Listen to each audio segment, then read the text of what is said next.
தந்தை, மகன், தூய ஆவியாரின் பெயராலே ஆமென்.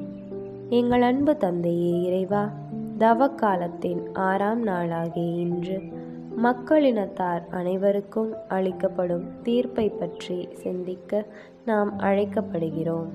மிக சிறியோராகிய என் சகோதரர் சகோதரிகளுள் ஒருவருக்கு நீங்கள் செய்ததெல்லாம் எனக்கே செய்வீர்கள் என்று மொழிந்த ஆண்டவரே, இந்த தவக்காலத்தில் உண்ண உணவின்றி பசித்திருப்போருக்கும், நோயினால் வருந்துபவர்களுக்கும், ஆடையின்றி தவிப்போருக்கும், சிறையில் இருப்போருக்கும் ஆறுதலாக இருந்து அவர்களுக்கு வேண்டியவற்றையெல்லாம் செய்ய தேவையான நல்ல மனதையும் மனப்பக்குவத்தையும் எங்களுக்கு தந்தருள வேண்டுமென்று எங்கள் ஆண்டவராகிய கிறிஸ்து வழியாக உம்மை மன்றாடுகின்றோம்.